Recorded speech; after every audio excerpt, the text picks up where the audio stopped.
Hey, everybody. We are back for week 5 of The Bakery, brought to you by Paydirt DFS. I am back once again with the best podcast producer in the game, Tribe. How you doing? I'm good, man. Hoping for some Sterling Shepard love on this showdown slate, so we'll see. You're preaching to the choir, man. Him and Ray McLeod, I need them to take me to the promised land. And gracing us with his presence for the second week in a row, the founder of Paydirt DFS, James McCool. James, how are we? I'm fucking dead. I know Mike Evans, so I'm completely shot. That's totally fine. I'm getting ready for the main slate, which is more important to me anyway. I should stop playing Showdown, but I'm not going to. I should, but I've been much better at main slates overall than Showdown, so I don't know. I'm just bummed about the Mike Evans thing, but I'm ready to talk some regular slate. I feel like as a Discord and as a community, we probably had collectively the best week last week. A lot of the things that we thought would happen did happen. Just want to hear, some of the things that you guys hit on, some things you missed on. Tribe, I know you had a pretty big flag plant that worked out pretty well. So, take us through what you missed, what you hit on, what you missed on last week. Hit on Trey Tucker. I will victory lap that. Houston stacks, not Houston stacks. It was Houston stacks, right? That did the thing. Absolutely. Vikings. It's interesting because every week up until last week, I had been talking about playing them just blindly, and it was Tampa Bay. And the 1 week I did not actually play them, they just went nuclear.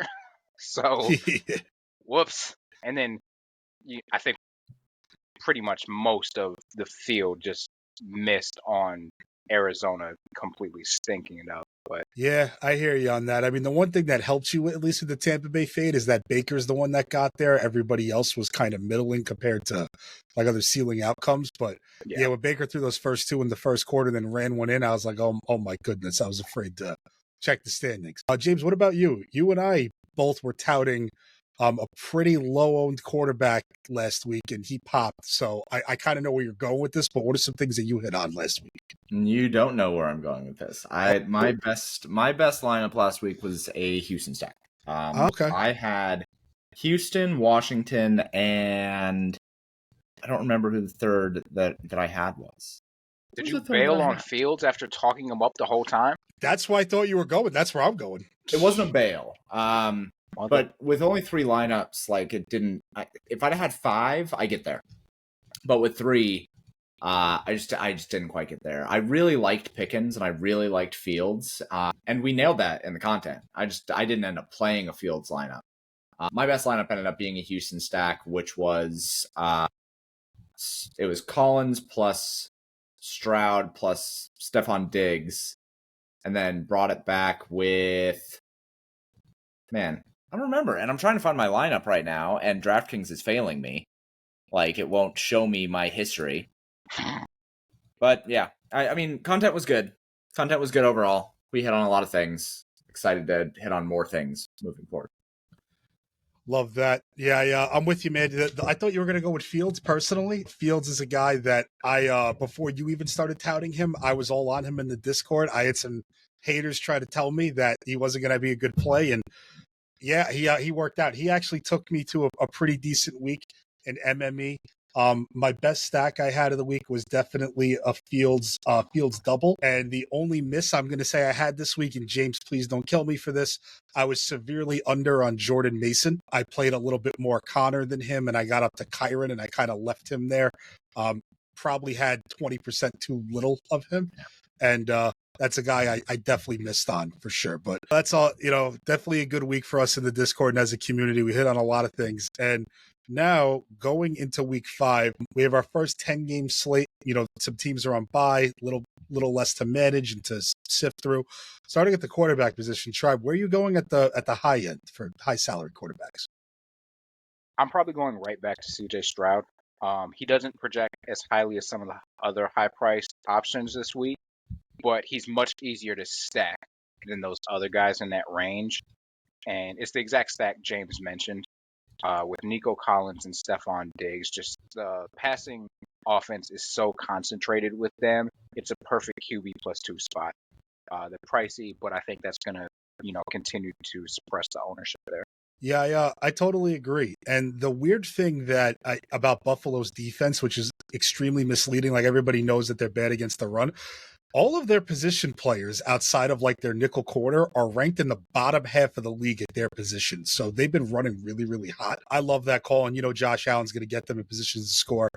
We're probably going to see some points in that game. What about you, James? Where are you going at the high price then for quarterbacks? I'm probably not going to pay up a whole bunch. If I do, it's going to be Josh Allen. I just think that game environment is really, really good. And Josh Allen has proven time and time again that he can put up more fantasy points than anybody not named Lamar Jackson in any individual game. So even if I end up going with I might do something weird with Josh Allen plus, I don't know, Keon Coleman, and then bring it back with Coleman, or bring it back with Collins and Diggs, kind of do a little reverse there. Whereas you're saying that Josh Allen is just going to outscore CJ Stroud, but the game environment is still really, really good. But it's hard for me to get away from Josh Allen. And he doesn't even project all that well, all things considered. I probably need to boost up his projection a little bit. Because we have Lamar Jackson project for 4.5 points more than Josh Allen for $200 less. But I don't like stacking Lamar Jackson as much as I like Josh Allen, I guess. But it's going to be one of those two, I think. Yeah, I'm in agreement too. I did like Lamar earlier in the week, and I kind of thought people were going to be higher on Henry, even at his elevated tag. So I thought that was going to be a little bit of a leverage spot. And we have Lamar kind of projected like a god right now. So I was thinking that. But yeah, if I'm paying up, if I am, it's Allen. And I guess you could throw Daniels in there because he's pretty close. But I like that Buffalo-Houston game in total. Yeah, I just think Allen's going to have he's probably going to have a better outcome because of the game environment. So I totally agree. And probably all of us are going to be more into paying down at the mid-range. Tribe, where are you going at the value tier, mid-range tier for quarterbacks? This one is tough because I really like him, but looking at ownership, he's going to be crazy chalk. It's Brock Purdy, but man, it's a good spot. His owner is just awful. The San Francisco offense is super efficient. It's relatively concentrated, and I might go there and be able to get different because with their offense, it's one of the few in the league where the quarterback, running back, receiver stack is completely viable, just given their outcomes and how they typically score. Yeah, that makes sense. It's not every day you see an NFL team with a team total approaching 30 in an actual game. That's something you got to really take note of. And I think it's an overall theme we're going to hear throughout the show. We're all going to say is you're going to want to get a piece of San Francisco this week if you can. Totally in agreement with you on Purdy. What about you, James? Yeah, Purdy's going to be an ownership play.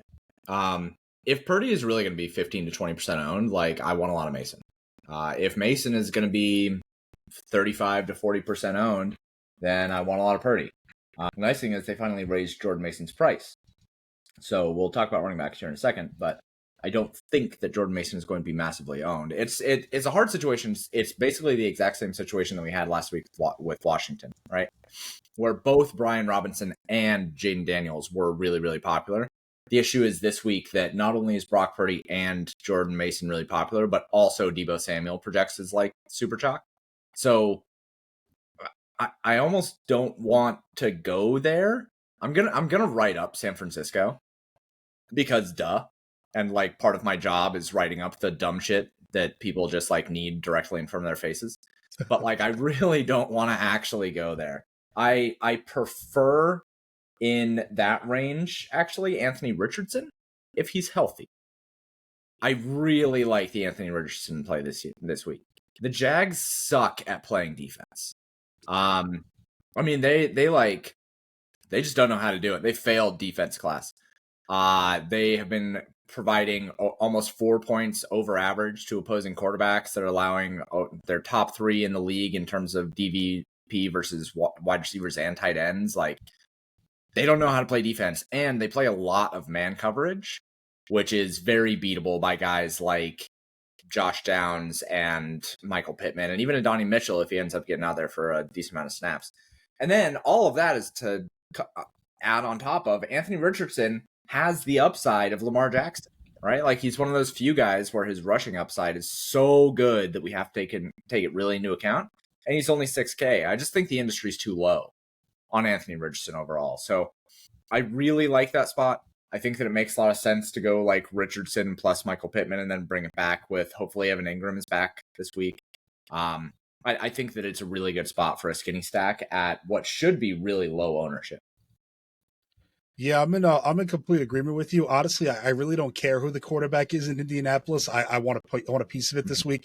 If you look at our partners over at Fantasy Life, the Jacksonville Jaguars are giving up the second highest fantasy boost to opposing wide receivers, and out of their entire starting wide receiver core, I think like 3 out of the 4 are in the upper echelon of yards per route run against man coverage. It's a smash spot. It really is, and I love that call, and I agree. I'm a little surprised how low owned it is right now. Other places I'm looking, on the other side of that game, just because Indianapolis has been a sieve to any sort of offensive production too. They just give it up. Lawrence looked better last week. If Peterson decides to let him finally throw it a little bit more, could be pretty okay. They have some pretty good wide receivers there and some options for him. And Evan Ingram's back this week, which should help. I also like Deshaun Watson a little bit if you feel the need to punt. I'm not going to go there for an extended one. Just he's got a nut matchup against Washington. Dude hasn't nut in years. Like let's be real here, man. Actually, he has nutted quite often. If you check his court records, he's nutted quite often. Well, actually, that was the joke that I was making too. He wasn't allowed to do that stuff anymore. But the point is, he's not good. He's really bad. No, he's not my favorite down there. He's a guy that projects well. You want to know my favorite guy down there? Honestly, it's Geno Smith. That's probably my favorite guy down there. Sure. It's Geno. I'll buy that. This guy, people don't understand too about the Giants, and this is where I know later in the show, Tribe has hit on something I really like too. The Giants are a little bit of a they're like they get a lot of pressure, but they don't really have a great secondary. I just think DK Metcalf, JSN, Lockett, these guys are going to win any matchup they have, and they really want to throw the ball a lot. So I like Geno quite a bit. But no, I promise you, I'm not advocating for Deshaun Watson at all. He'll make 5% of my 150 and watch him win me all the money. Just kidding. He won't do that. But now for running backs, pretty unique week where we have some really strong options at the high end. Tribe, where are you going for your high price running backs this week? I love Derrick Henry. If he's going to be as low owned as he's currently projecting, I think people want to spend up on him specifically.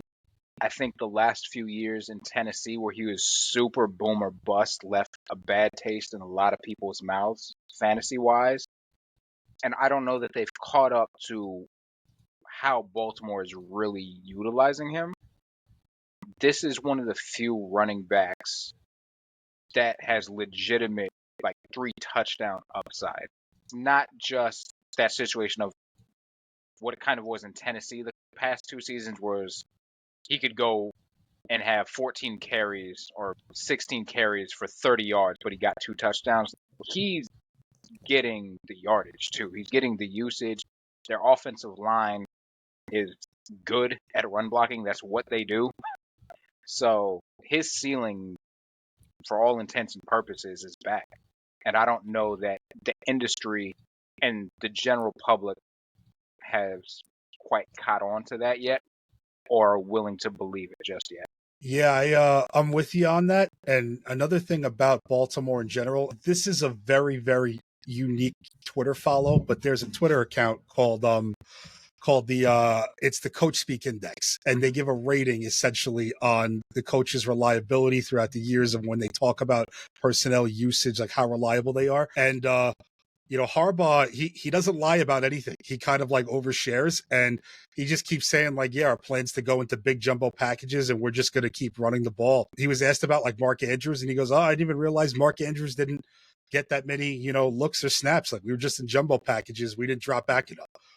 So when I hear that, they're not going to go away from it. And I think his usage is going to just keep getting there. Also, Keaton Mitchell's not back off the, PUP list, and they do like Justice Hill as a change of pace back. I agree. I think Derrick Henry at the high end is a pretty smart move. What about you, James? Well, first off, Derrick Henry's really expensive. Very. Second off, I kind of just want whoever is facing the Panthers every single week, and this week it's DeAndre Swift. Mm-hmm.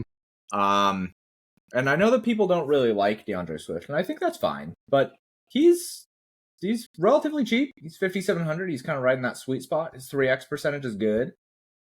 He's getting a little bit of ownership, but I think that's a really, really good spot.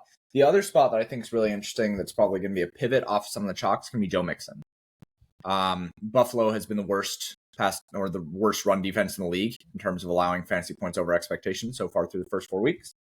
Joe Mixon has been out nursing an injury. We should assume that they're not going to let him play unless he is healthy enough to take on a full role, of which he had a massive role in week 1, and I think we would expect that again. So those two guys, I think, just right off the bat, I think are pretty interesting. Outside of that, hard to argue with Jordan Mason continuing to have massive workload.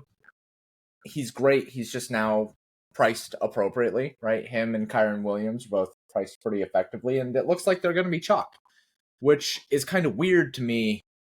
I get it, but they are priced appropriately now, right? Like, we're not getting a discount on either one of these guys anymore. So I would prefer to try to find a discount at running back.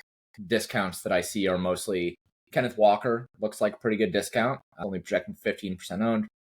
Joe Mixon at 6,900, I think is probably appropriately owned, but not, appropriately priced, but not going to be high enough owned.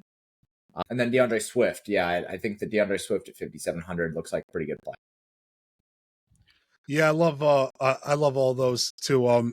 Especially when you were talking about DeAndre Swift, he's a guy that personally a couple weeks ago that I was touting and he let me down. And people don't realize that running backs really have a lot to do with the system they're in and how they're set up for success.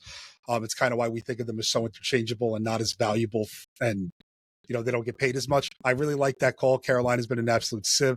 One guy that I want to really highlight at this high end, and it just feels like every week, no matter the game script, he finds the end zone. It's Kyron Williams. That guy's role is just so strong, and he's going to have the best matchup he's had in a very long time this week against Green Bay. It's a good game environment. I like it in the dome. I really like Kyron this week. If I'm spending up, I'm probably going there. And now for the mid-tier value running backs. Tribe, where are you going here? Both spoke on a lot of guys. I would consider here. The one that I would mention is actually on the opposite side of DeAndre Swift. And I am not a Chuba Hubbard guy by any means. You've seen me in Discord talk about him. But I'm not going to argue with the usage and touches that he's getting. I think he was like 57 or 59 last week. So like $200 bump, but still probably a couple hundred too cheap. He probably should be in that 6,500 range. So that's one that I like down there. I do think it'll be different, to your point, James, about paying down at running back, just because the chalk does look like it's going to be Mason, Kyron Williams, and then when we get to receiver, there's some weird super chalk cheap receivers that people are going to jam in. So I don't mind getting different with the roster build and flipping that. Yeah, I like the Chuba call, and also too, there's something really a big misconception out there about the Chicago Bears defense. I know it's a small sample size, 4 games. They've actually been one of the worser defenses against running backs. They're giving a pretty decent fantasy boost there too. So if you think Chicago wins that game also, they've been using Chuba a lot in the passing game. I like that call a lot. What about you, James? Where are you going at this mid-tier and value tiers? Yeah, I'll echo the sentiment on Chuba Hubbard. I think that his price just kind of jumps out in terms of, especially the aggregate projections that I built. When you place him next to guys like Brian Robinson Jr. and Josh Jacobs, like he has better usage than those guys who are more expensive. He's right behind Devon Achane at 7,200. For instance, Devon Achane's aggregate projection is 16.42. Chuba Hubbard is 15.87. it's just a really, really good price on him. And over the last 2 weeks, his usage has been crazy. His usage has been legit like low end RB1 usage. So it's really, really hard to argue with that. I also really like Jerome Ford. Jerome Ford is underpriced. It's only $5,800 this week, and that is fine with me. Washington is not a good defense, clearly.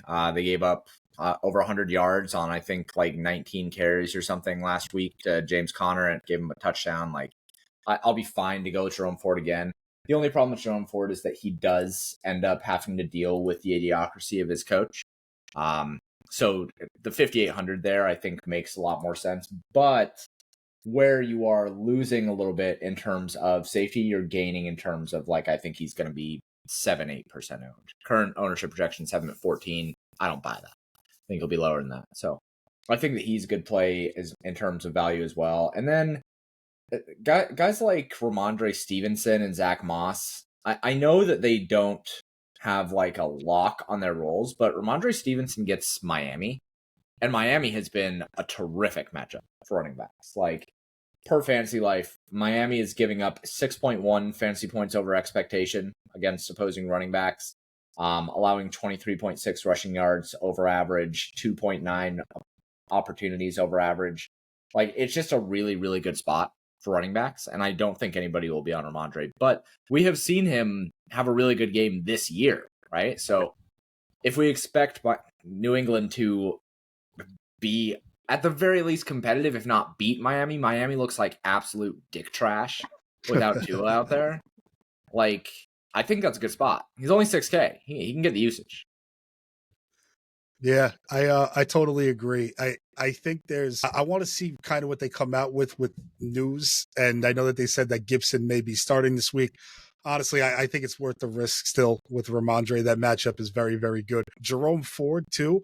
He's a guy that I was going to highlight also. I just like what they do in the passing game, and I don't want to sound like I'm a Washington fanboy, but I think they're going to put up points here again. Just tight man coverage. I think Daniels is going to scamper his way down the field. They also have not been great against the run, so Brian Robinson might get his a little bit. I think they're going to score points. I think they're going to move the ball. I do like him in the passing game quite a bit. I do agree, though. The floor on that is pretty shaky. And one other guy I wanted to highlight down here, and if you look at his outcomes, they haven't been as fantastic, but he's another guy who's seeing a decent amount of rushes and he's seeing some passing game work. And that's Javonte Williams, 5,200 if you need a salary saver. I was actually at that game against the Jets in the pouring fucking rain this past weekend, just getting pissed rain on, watching pure American football, defensive football. Uh-huh. And he looked a little spry. He looked better. He looks like he's coming back from his injury.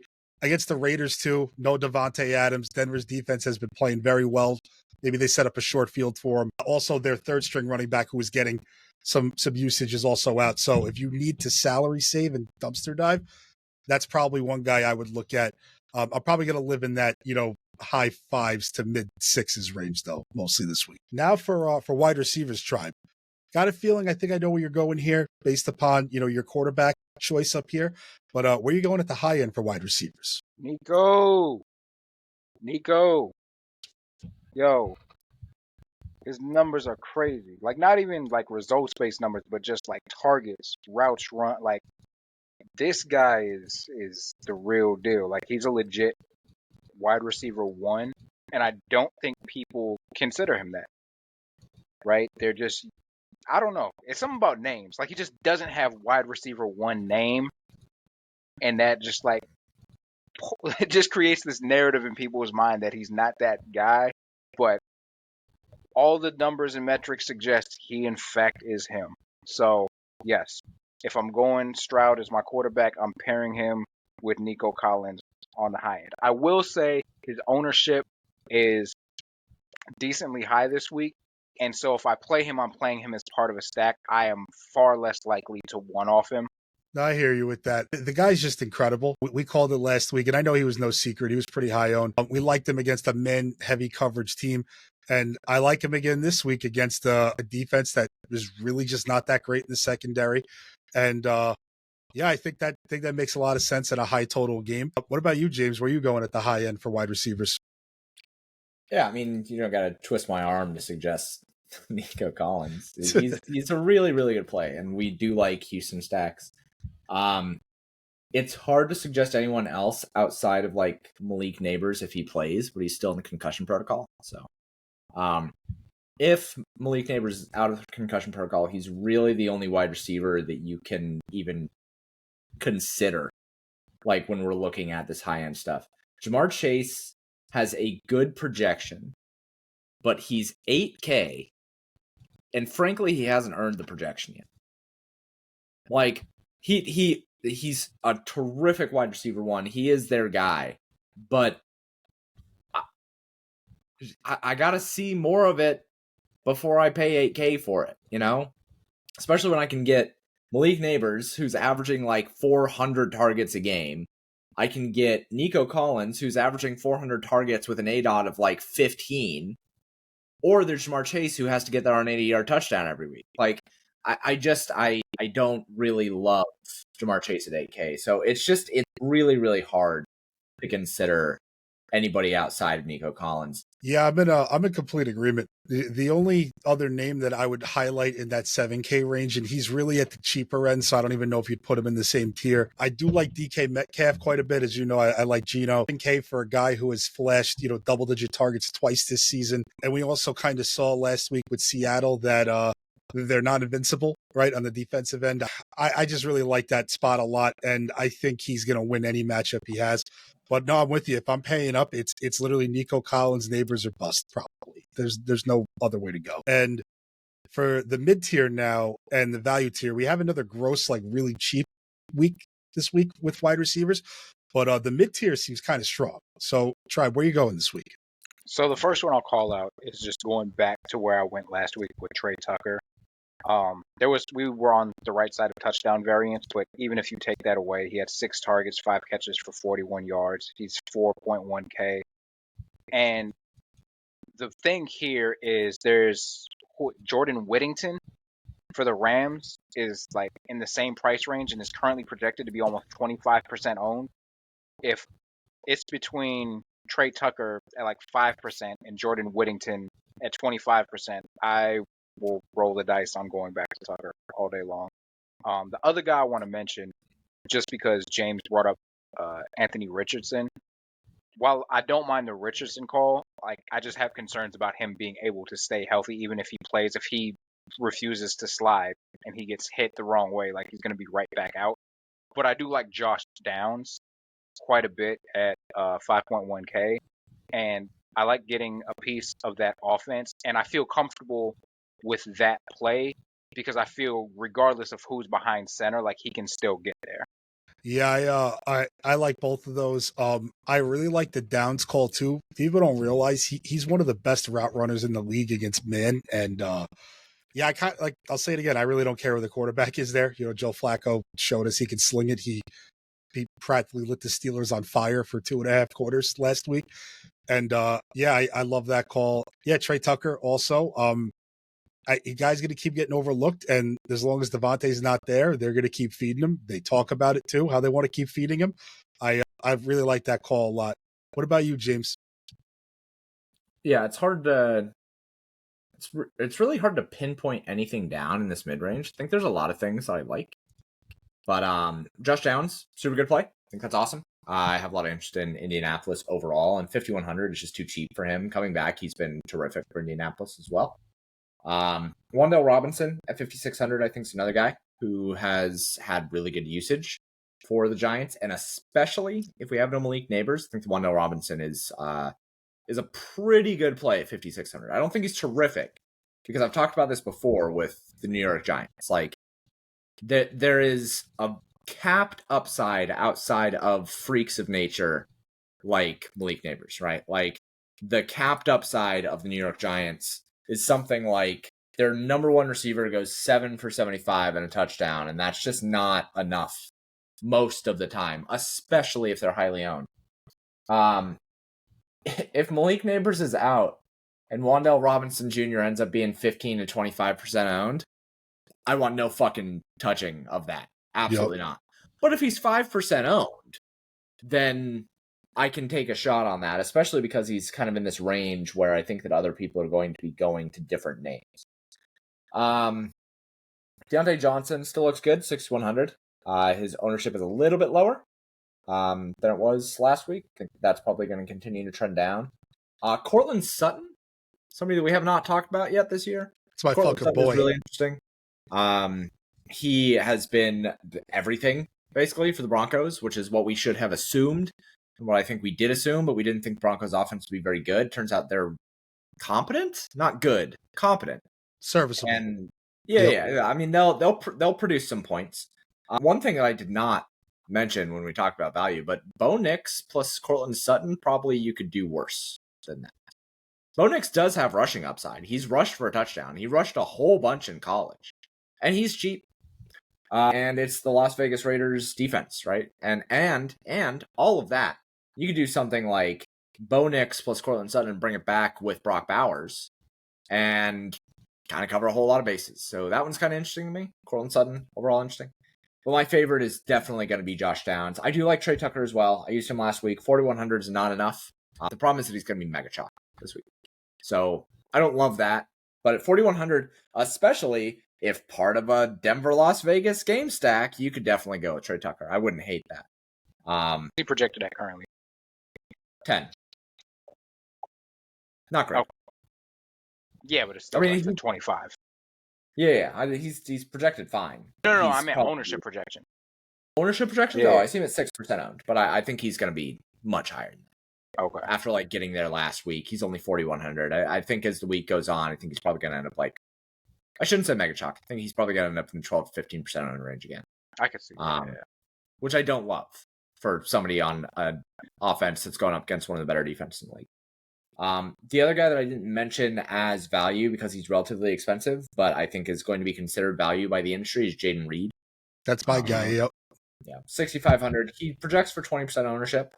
This is not sneaky, but he does also project for 16.9 for just a median, which is great. His usage last week was really, really good. His usage with Jordan Love has been good. We really like Jaden Reed. We were on him last year before a lot of the industry was. Paydirt was on him multiple showdowns before the industry was. So I think he's a good play at 6,500 too.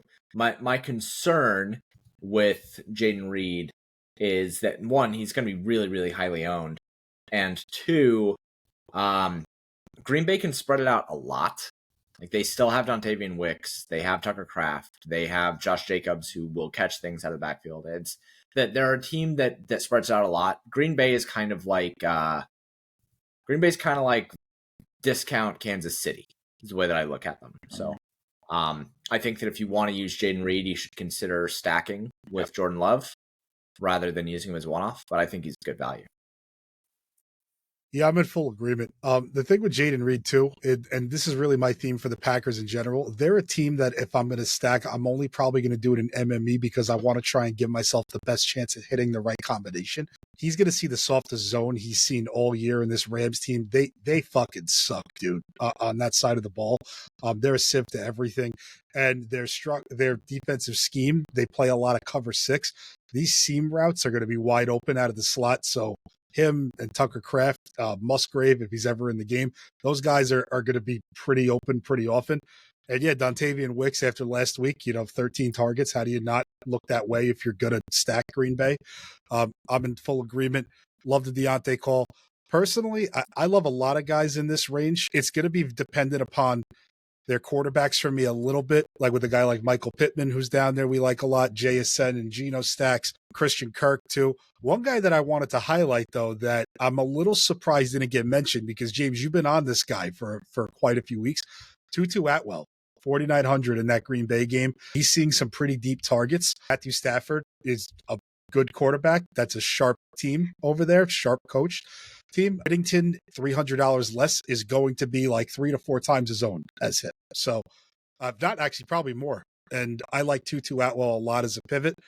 And I have really nothing else to add, but you guys hit on all the guys that I'm into this week for sure. I have one guy to add. And this goes back to talking about how much a certain QB does not nut. But Amari Cooper is up against Washington. Oh, yeah. Washington has basically been an easy button for wide receivers this year. Like any wide receiver one up against them is going to get there. They're giving up 8.8 fantasy points over expected against wide receivers, allowing 46.7 fantasy points per game to opposing receiving corps. That's a spot that we should consider. Amari Cooper's only 6,200. That's a really, really good spot. And he has shown that he can get there even without a quarterback getting there, right? So he's kind of like the perfect one-off, especially at 6,200. That price is just so nice. You can get away from Deontay Johnson. You can get away from Jaden Reed if you want to, or pair him with both of them and just kind of eat that mid-range, right? I think that Amari Cooper's really good. He's right next to Ayuk too, which is awesome. No, yeah, I love that call. And now for the most gross position, every week it just feels like it gets fucking worse and worse. Tight ends. I don't think any of us want to pay up or are going to, but if you had to, Tribe, where are you going at the high end here? This depends on injury news. Currently, Kittle and McBride are both still listed as questionable. I think McBride hasn't practiced. Kittle, I believe, had limited practice today. McBride practiced fully today. Oh, he did practice fully today. Okay.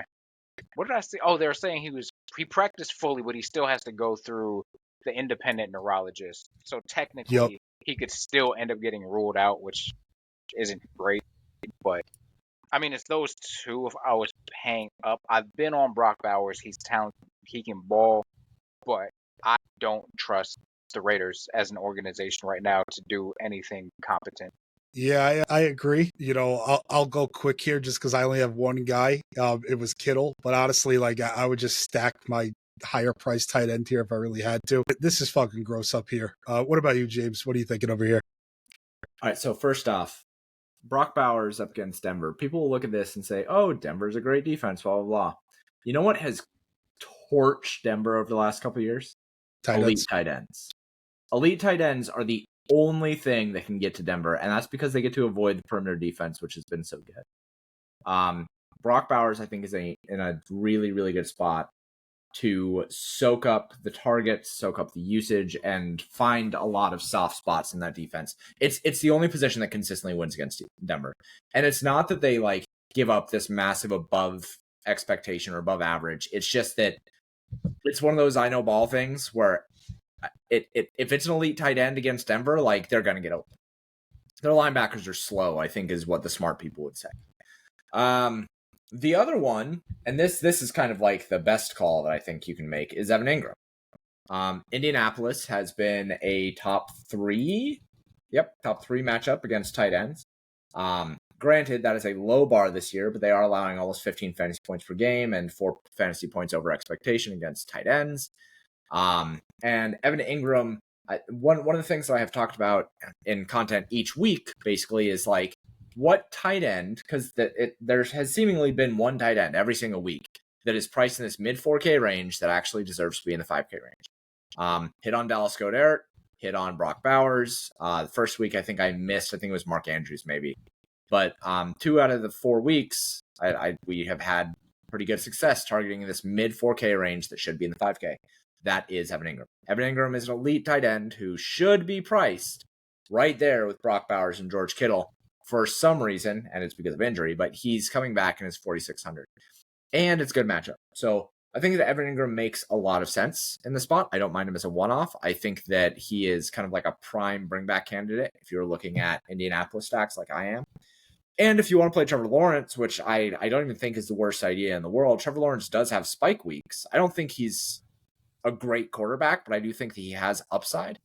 Pairing him with Evan Ingram makes a lot of sense as well. So I think that Evan Ingram is the call there. Makes sense.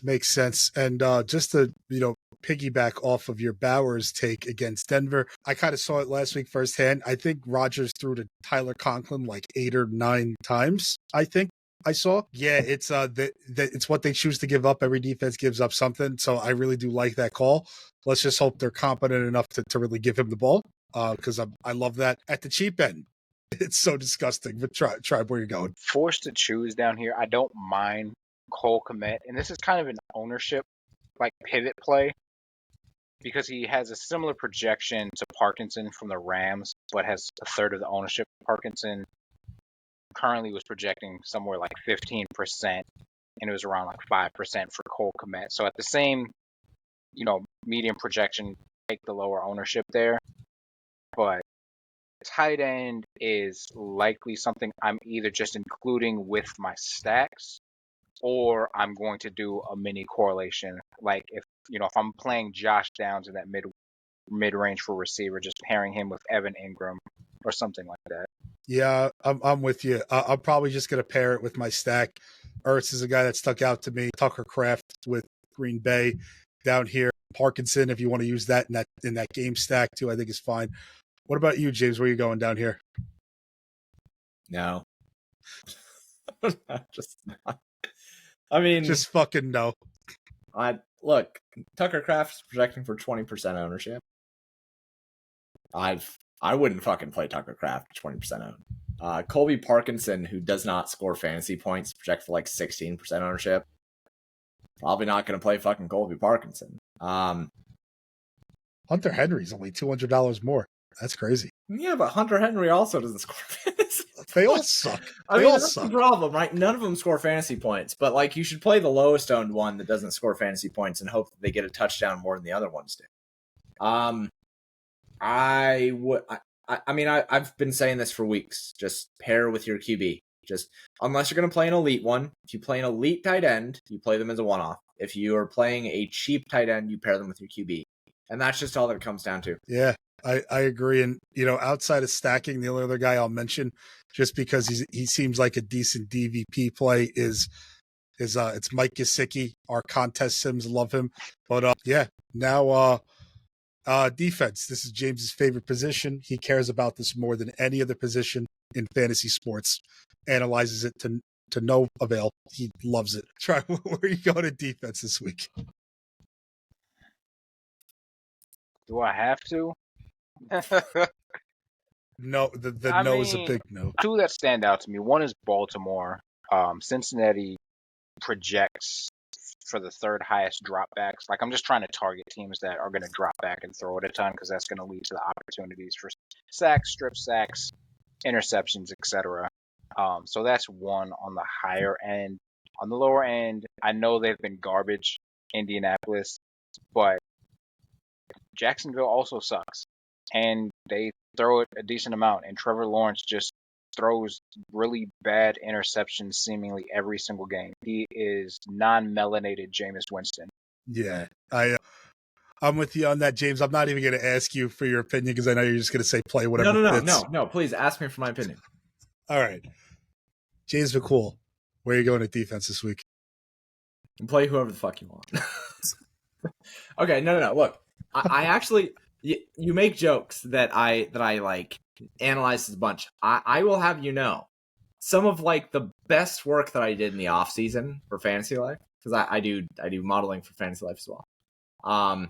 Was I took defensive season long projections based on strength of schedule, and I wrote out by hand Poisson distributions for every single individual point outcome from 1 to 35.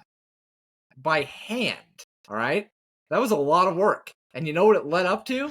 It led up to every single defense projecting within 5 fucking points of each other for the entire season. To the point that the CEO of Fantasy Life came to me and said, is there any way to make these more different from each other?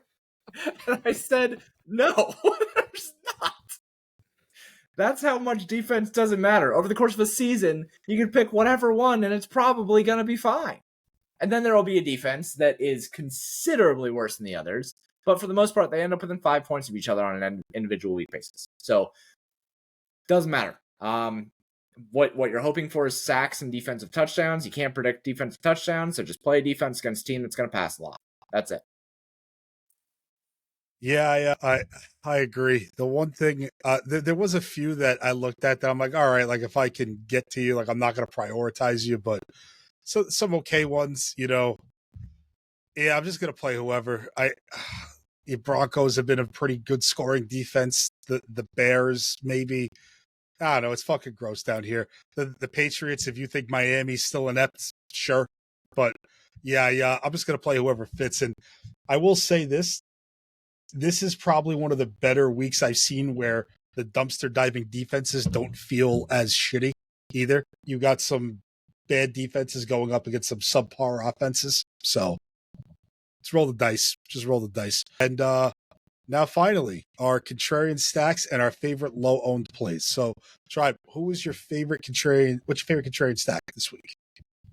This one is dependent on injury news, but if Neighbors and Wandale play, I don't think people realize how concentrated that Giants offense is. I will play some Giant stacks versus Seattle. Seattle just got lit up by Detroit. This is not a defense I'm scared of. So if both of those guys are in, I really like the Giant stack at no ownership. Yeah, I think that's a really good call. It's you don't really find too many stacks that have that much of correlated, target trees, and it's very thin. I love it. What about you, James? What's your favorite contrarian stack? I have two. My first one is Baltimore. I really like Lamar Jackson plus Zay Flowers and Isaiah Likely and bringing it back to Jamar Chase. Like that just makes a lot of sense and it feels good. Like you get a lot of good names on that. And it's relatively cheap. The other one is a Washington stack. And people aren't on a Washington stack. Jaden Daniels plus Terry McLaurin plus Zach Ertz.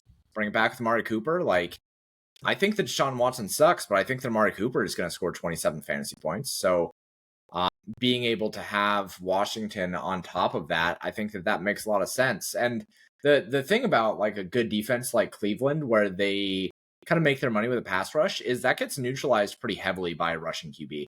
That's why Lamar Jackson has always had really, really good outcomes against Cleveland, is because like, yeah, you can rush on a QB that's going to stand still in the pocket, but that pass rush breaks down and that pressure breaks down when a guy can actually get out there and punish you for it. So Jaden Daniels plus Terry McLaurin plus Amari Cooper bring back, I think is really, really sharp and really, really cheap. And it leaves you a lot of upside for your running backs, gives you a lot of room to play an elite tight end if you want to.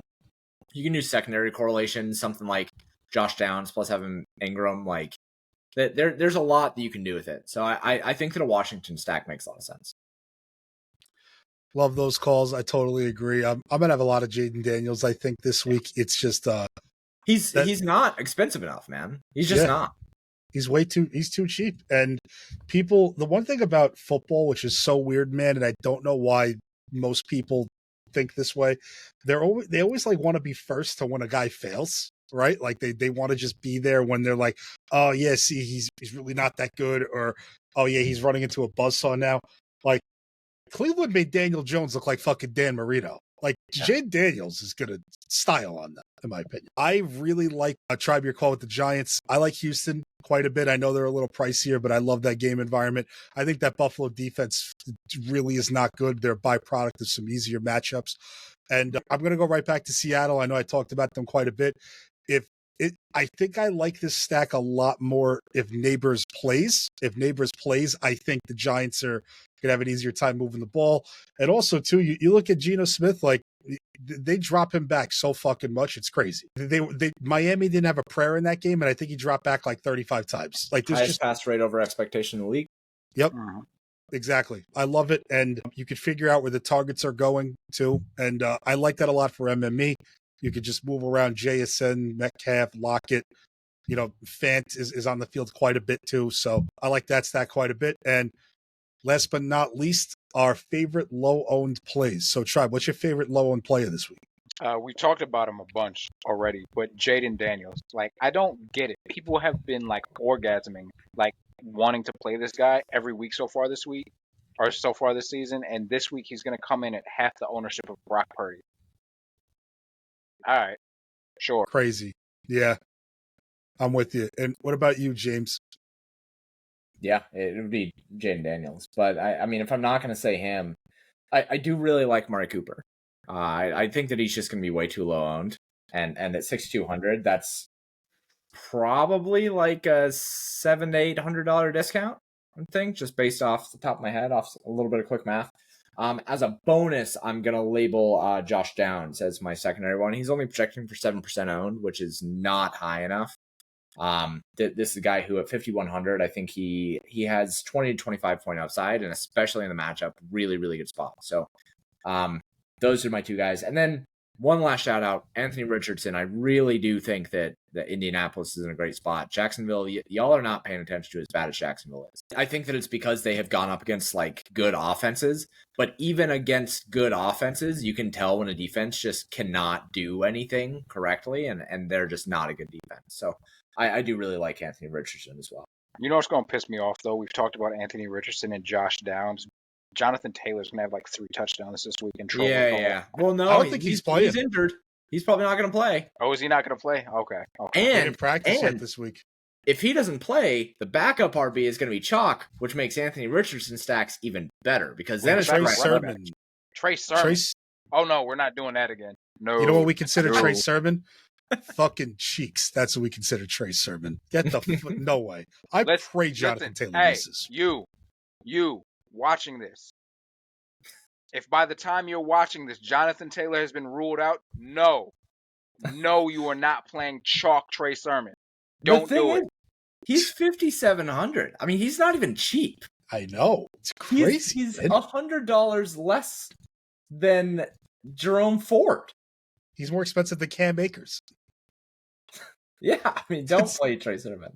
That's bad. I'm hoping Jonathan Taylor gets ruled out. It's funny. I wrote up Amari Cooper before the show, and I did talk about him during the wide receiver, segment. So thank you for hitting on him, James. One guy I also wanted to highlight here is Stephon Diggs. Narrative Street, baby.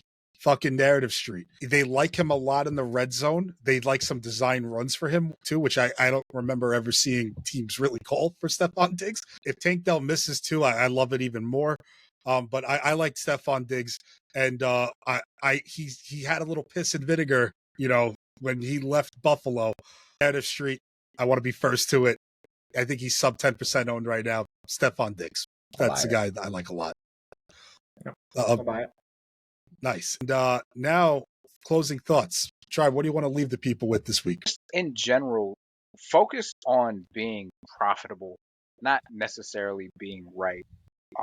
Still seeing way too much discourse about, well, this guy could do well, this play might do well, and they're really not even players you should be considering. Like, so what if this 0.5% player goes off and the rest of your lineup is trash? Like, yay, you got one position out of 8 right and missed min cash.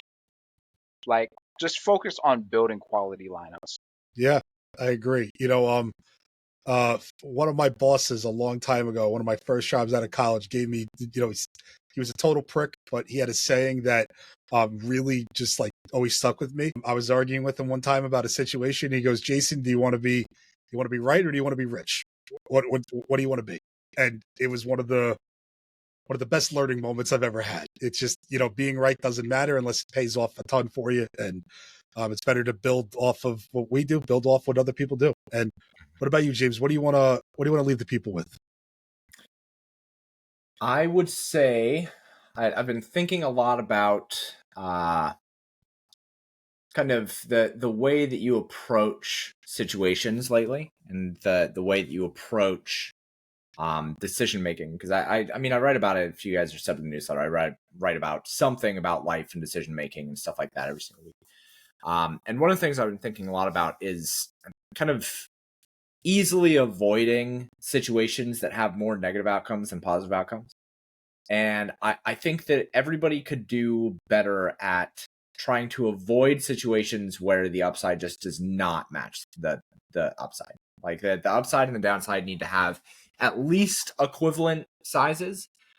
And for instance, one of my friends right now is like, she's like 30, and I don't need to give too much backstory, but like she's coming into a lot of money here pretty soon. And she just is playing Fortnite like 10, 11 hours a day right now. And it's because she doesn't need to go do anything. She doesn't need to go. But she also graduated the 4.2 from Columbia in a law program. And I look at her and I'm like, what are you doing right now? Like that there's no upside to what the path that you're taking, not even the decisions within the path, but the path itself, that path leads to significantly more downside things than upside things. And as you get older, you kind of have to care more about those things. So if you're not subbed to the newsletter already, go sub to the breadcrumbs. I talk about this stuff all the time. But if you want a little bit of a signal to live your life in a better direction, choose paths that have upside rather than downside. Like, everything has downside, but choose the paths with more upside than downside. That's a great plug. Please subscribe to the breadcrumbs. It's an absolute free newsletter in your inbox 3 times a week. We break down the top positions in the NFL. For that upcoming week, we give out some free bets. James will drop some more wisdom.